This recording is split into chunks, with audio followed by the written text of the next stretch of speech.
Welcome to you all. This is the fourth module of the sectors of the economy. In this module, we will cover how to create more employment, organized and unorganized sector. In previous module, we have already covered underemployment in primary sector, rising importance of tertiary sector and constant growth rate of secondary sector.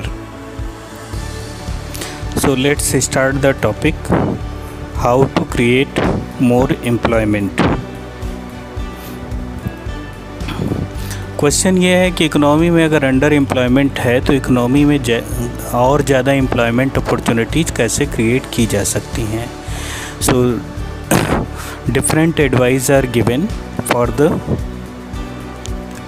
creation of more employment opportunities in the economy. Government should investment on construction of road, storage of crops.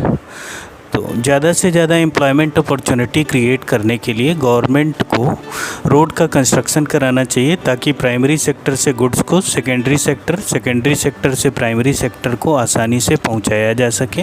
Road के construction कराने से बहुत सारे लोगों को job opportunities transport sector में मिल सकती है.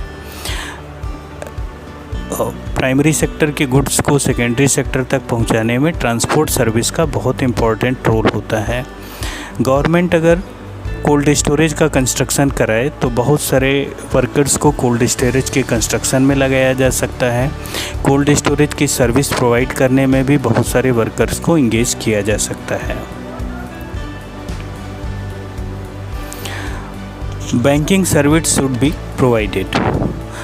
तो एम्प्लॉयमेंट अपॉर्चुनिटीज़ क्रिएट करने के लिए दूसरा सजेशन ये है कि गवर्नमेंट को बैंकिंग सर्विस रूरल एरिया में प्रोवाइड करनी चाहिए. बैंकिंग सर्विस प्रोवाइड करने से दो तरीके के बेनिफिट्स होंगे. एक, बैंकिंग सर्विस के ओपन होने से फार्मर्स को HYV सीड, फर्टिलाइजर्स, पेस्टिसाइड्स और एग्रीकल्चरल इक्विपमेंट्स को ख़रीदने के लिए उनको पैसा मिल जाएगा, तो वो फार्म प्रोडक्शन को बढ़ाएंगे और ज़्यादा टाइम तक एम्प्लॉयड रह सकते हैं. इरिगेशनल फैसिलिटीज़, पंप सेट वगैरह अगर वो इंस्टॉल कर लें तो रेनी सीजन के साथ साथ विंटर और समर सीजन में भी वो क्रॉप ग्रो कर सकते हैं और ज़्यादा टाइम तक एम्प्लॉयमेंट भी मिलेगा. दूसरी तरफ बैंकिंग सर्विस के ओपन होने से स्मॉल एरिया में जो फार्मर्स हैं या जो लोग ऐसे वर्कर्स जो नॉन फार्म प्रोडक्शन एक्टिविटी में लगे हुए हैं, वो बैंक से लोन ला करके एग्रो बेस्ड शॉप ओपन कर सकते हैं जहां पे fertilizer, chemical, pesticides, HYV seeds, इन सब की सेल होती है. तो उनको एग्रो बेस्ड इक्विपमेंट्स में जॉब मिलेगी और जबकि फार्मर्स को लॉन्ग टाइम तक क्रॉप्स ग्रो करने के लिए ज़्यादा टाइम तक एम्प्लॉयमेंट अपॉर्चुनिटी मिलेगी. थर्ड है, agro based mill should be established. Government को रूरल एरिया में एग्रो बेस्ड मील सेटअप करने से ज़्यादा लोगों को एम्प्लॉयमेंट अपॉर्चुनिटी मिलेगी और फार्मर्स का जो रॉ मटेरियल है वो डायरेक्टली इंडस्ट्रीज़ को सेल हो सकता है. एग्रो बेस्ड इंडस्ट्रीज़ में राइस मिल सेटअप की जा सकती हैं, flour mill, oil mill, pulses की mill, chips making factory, potato chips making factory, papad making units, तो इस तरीके से टोमेटो केचप इंडस्ट्री. तो इस तरीके की इंडस्ट्रीज़ को अगर सेटअप किया जाए रूरल एरिया में तो ज़्यादा से ज़्यादा वर्कर्स को उसमें जॉब अपॉर्चुनिटी मिलेगी और फार्मर्स को का रॉ मटेरियल आसानी से बिक जाएगा और इंडस्ट्रियलिस्ट को रॉ मटेरियल के लिए ट्रांसपोर्टेशन कॉस्ट बियर नहीं करनी पड़ेगी. उनको आसानी से रॉ मटेरियल उस एरिया से अवेलेबल हो जाएगा. शुगर केन की इंडस्ट्री भी सेटअप की जा सकती है, sugar mill. School and hospital should be constructed.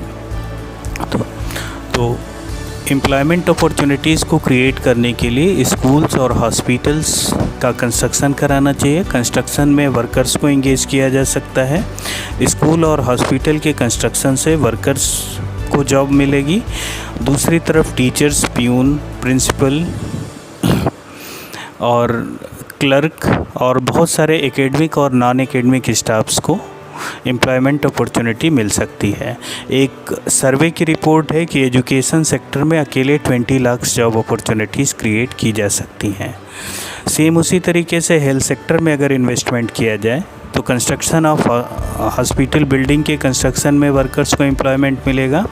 Building के कंस्ट्रक्ट होने के बाद हॉस्पिटल में डॉक्टर, नर्सेज, वार्ड बॉय और बहुत सारे मेडिकल और नॉन मेडिकल पैरामेडिकल स्टाफ को अपॉइंटमेंट मिल सकता है। Investment should be done on promotion of tourism. Tourism sector में भी एम्प्लॉयमेंट की बहुत सारी अपॉर्चुनिटीज़ हैं। अगर टूरिज्म सेक्टर को डेवलप किया जाए तो बहुत सारी अपॉर्चुनिटीज़ जैसे photography, small shops, handicraft item के shops, tourist guide, hotel, restaurant, water sports, air sports, तो बहुत सारी अपॉर्चुनिटीज़ हैं जो वहाँ पे क्रिएट की जा सकती हैं टूरिज्म सेक्टर को अगर प्रॉपरली ढंग से डेवलप किया जाए। Schemes like NREGA should be implemented. National rural employment guarantee act is called NREGA. National Rural Employment Guarantee Act was passed in 2005, but it was implemented as a scheme in 2006.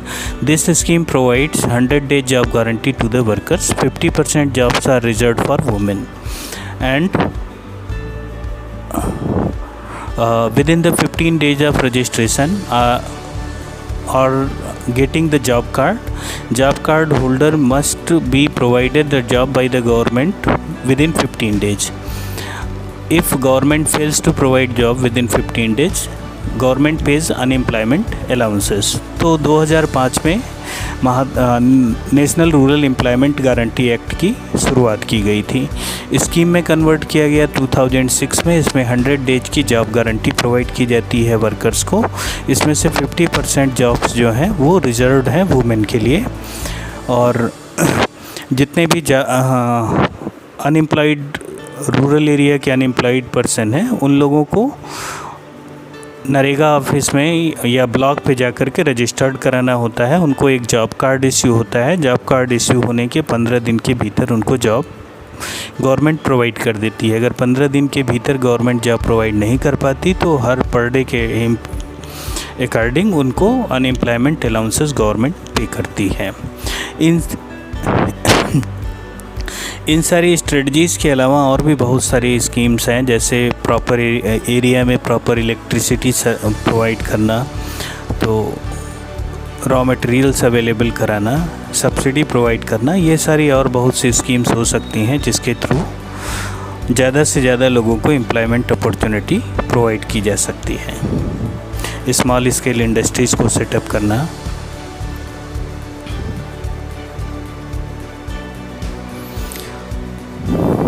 Now come to the organized and unorganized sector. First, we will discuss about the organized sector.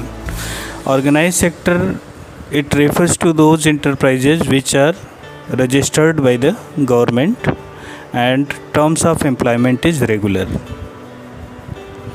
Organized sector उन sectors को कहा जाता है, उन enterprises को भी कहा जाता है जो गवर्नमेंट के अंडर में रजिस्टर्ड होती हैं और वो प्रॉपर रूल्स और रेगुलेशन को फॉलो करती हैं।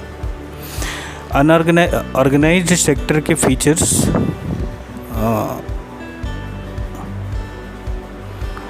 में जॉब सिक्योरिटी है, यानी जो भी वर्कर ऑर्गेनाइज्ड सेक्टर में वर्क करता है उसकी जॉब सिक्योर होती है, उनको फिक्स टाइम पीरियड के लिए अपॉइंट किया जाता है।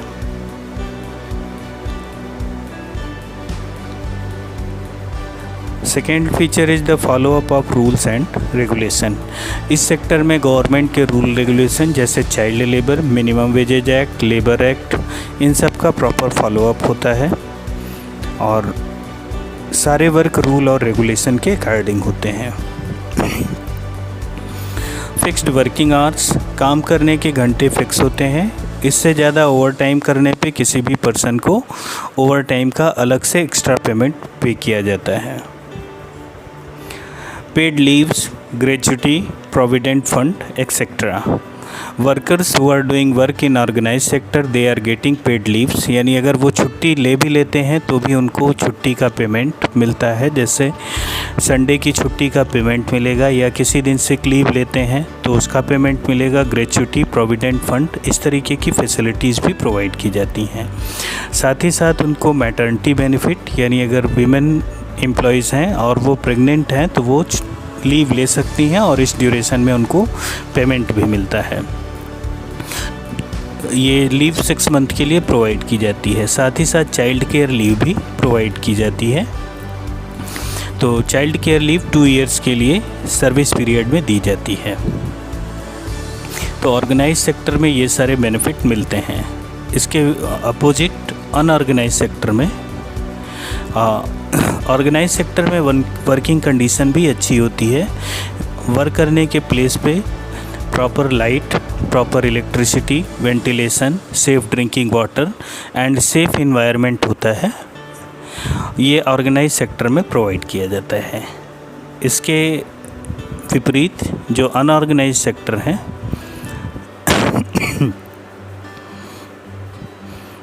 इन unorganise sector those enterprises are included which is not registered by the government and terms of employment is not fixed। तो अनऑर्गेनाइज सेक्टर वो सेक्टर होता है जिसमें इंटरप्राइजेज जो हैं वो रजिस्टर्ड नहीं होती हैं, उनके गवर्नमेंट के रूल रेगुलेशन अप्लाई नहीं होते और न ही वहाँ के एम्प्लॉई और एम्प्लॉयर उसको फॉलो करते हैं। एम्प्लॉयमेंट की कंडीशन फिक्स नहीं होती, वो कंडीशन के अकॉर्डिंग चेंज होती रहती हैं। जैसे एग्जांपल ले लें एग्रीकल्चर सेक्टर का, तो एग्रीकल्चर सेक्टर एक अनऑर्गेनाइज सेक्टर है जहाँ पे रूल्स रेगुलेशन फिक्स नहीं होते, ये गवर्नमेंट के रूल इसमें इम्प्लीमेंट नहीं होते। इसके फीचर्स में है कि जॉब सिक्योरिटी नहीं है, कभी भी काम पे रखा जा सकता है और कभी काम से पर से हटाया जा सकता है। Rules and regulations are not followed. Minimum wages act, child labour और लेबर लॉ का फॉलोअप नहीं होता है इस सेक्टर में। किसी को कभी भी काम पर से हटाया और रखा और निकाला जा सकता है। Working hour are not fixed, तो वर्किंग आवर फिक्स नहीं होते। किसी दिन 2 घंटे का काम है तो वर्कर्स को 2 घंटे के लिए ही अपॉइंट किया जाएगा। किसी दिन 6 घंटे का काम है तो वर्कर्स को 6 घंटे अपॉइंट किया जाएगा और 6 घंटे का पेमेंट होगा। किसी दिन 10 घंटे का काम है तो वर्कर से 10 घंटे काम लिए जाएंगे और 8 घंटे का ही पेमेंट होगा। तो वर्किंग आवर्स यहाँ फिक्स नहीं होते। जितने ड्यूरेशन का काम होता है उतने ड्यूरेशन के लिए वर्कर को अपॉइंट किया जाता है, उसके बाद वर्कर्स को लीव दे दी जाती है या हटा दिया जाता है। Facilities like paid leave, gratuity, pension, provident fund, medical care is not given. तो अगर कोई वर्कर छुट्टी लेता है तो उसके बदले में उसको पेमेंट नहीं मिलेगा। ग्रेच्युटी, प्रोविडेंट फंड, पेंशन, ये सारी सुविधाएं उनको नहीं दी जाती। चाइल्ड केयर लीव और मैटरनिटी लीव, इस तरीके के बेनिफिट्स भी इनको नहीं मिलते। Poor working condition, unorganise sector में वर्क करने के लिए जो वर्किंग कंडीशन है वो पुअर होती है।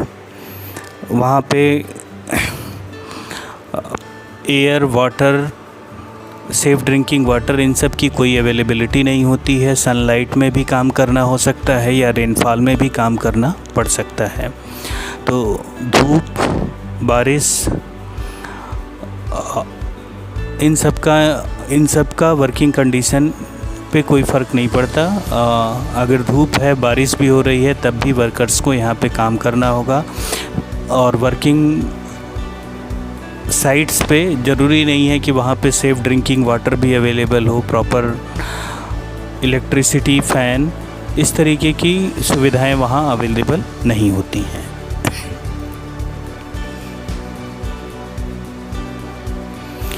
Workers need protection in unorganise sector. Workers जो अनऑर्गेनाइज सेक्टर में वर्क करते हैं उनको प्रोटेक्शन की ज़रूरत है।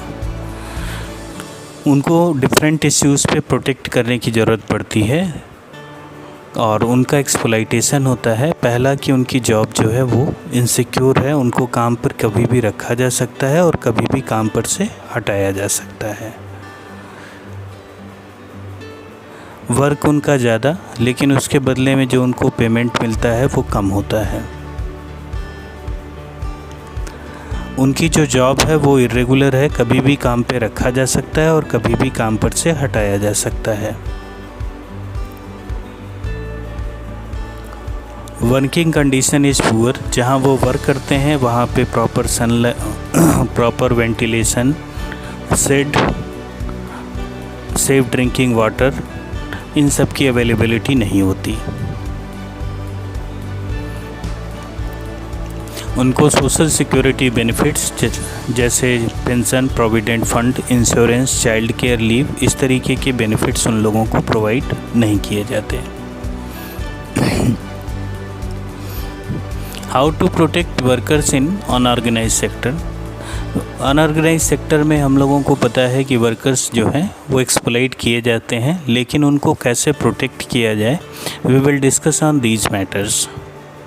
तो गवर्नमेंट को कुछ स्टेप्स लेने होंगे। First, timely delivery of seeds, fertilisers, credit, storage facilities and marketing facilities should be provided to the unorganise sector. तो एग्रीकल्चर सेक्टर में जो वर्कर्स हैं या एग्रीकल्चर सेक्टर के जो फार्मर्स हैं वो अगर सफ़र कर रहे हैं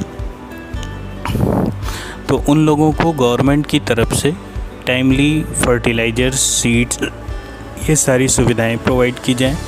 उनको प्रोड्यूस्ड क्रॉप्स को स्टोर करके सही प्राइस वो उनको मिल सके, इसके लिए गवर्नमेंट को कोल्ड स्टोरेज सेटअप करना चाहिए।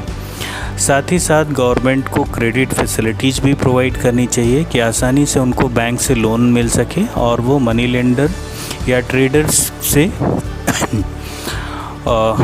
छुटकारा पा सकें, ताकि उनका मनी लेंडर और ट्रेडर्स एक्सप्लॉइटेशन न कर सकें और कम वेज रेट पे उनको अपने यहाँ काम पे न रख सकें। दूसरा, स्मॉल स्केल इंडस्ट्रीज जो अनऑर्गेनाइज सेक्टर की कैटेगरी में आती हैं, उसमें गवर्नमेंट को रॉ मटेरियल टैक्स डिस्काउंट और पावर सप्लाई डिस्काउंटेड रेट पे प्रोवाइड करना चाहिए।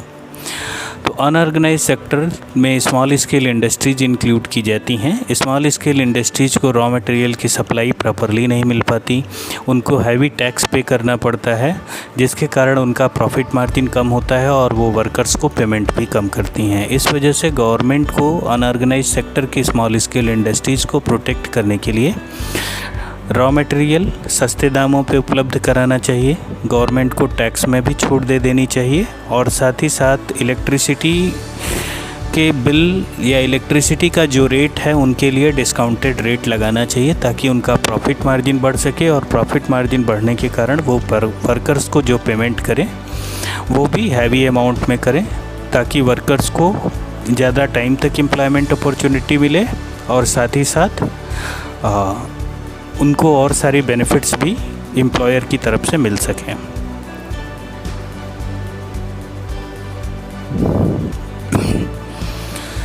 Government supervise that labour law and minimum wages act are followed. तो वर्कर्स को प्रोटेक्ट करने के लिए गवर्नमेंट को time to time unorganise sector में विजिट करना चाहिए और देखना चाहिए कि वहाँ child labour act, minimum wages act और लेबर लॉ का प्रॉपरली फॉलोअप हो रहा है या नहीं हो रहा। अगर गवर्नमेंट प्रॉपरली सुपरवाइज़ करेगी तो वर्कर्स को मिनिमम वेजेज एक्ट से कम, मिनिमम वेजेज से कम कोई भी एम्प्लॉयर पे नहीं करेगा, टाइमली पे करेगा। तो इस तरीके से अनऑर्गेनाइज सेक्टर के वर्कर्स को प्रोटेक्ट किया जा सकता है। Government should provide subsidy also. Unorganise sector में जहां लॉस बियरिंग यूनिट्स हैं, गवर्नमेंट को अपनी तरफ से फाइनेंशियल हेल्प प्रोवाइड कर देनी चाहिए, जिसको सब्सिडी कहा जाता है, ताकि वो प्रोडक्शन एक्टिविटी को प्रमोट कर सकें। Government should provide support and protection to the workers in unorganise sector. Unorganise sector में लो पेमेंट, जॉब इनसिक्योरिटी, इन सब के साथ साथ एक डिस्क्रिमिनेशन भी होता है। वहाँ पे शेड्यूल कास्ट, शेड्यूल ट्राइब, इन सब के साथ जो बिहेवियर होता है वो अलग बिहेवियर किया जाता है या पुअर बिहेवियर होता है, तो इससे भी अनऑर्गेनाइज सेक्टर के वर्कर्स को प्रोटेक्ट किया जाना चाहिए। तो गवर्नमेंट को ऐसी स्ट्रेटजी बनानी चाहिए कि डिस्क्रिमिनेशन वर्किंग प्लेस पे ना होने पाए। शेड्यूल कास्ट, शेड्यूल ट्राइब का या पुअर वर्कर का, या कुछ वर्कर्स ऐसे होते हैं जो बड़ी फैमिली से बिलोंग करते हैं तो उनके साथ अच्छा व्यवहार, और जो पुअर फैमिली से बिलोंग करते हैं तो उनके साथ पुअर ट्रीटमेंट होता है। तो गवर्नमेंट को इन सब चीज़ों को अवॉइड करने के लिए सोशल डिस्क्रिमिनेशन से रिलेटेड लॉ फ्रेम करना चाहिए, ताकि अनऑर्गेनाइज सेक्टर के वर्कर्स को प्रोटेक्ट किया जा सके।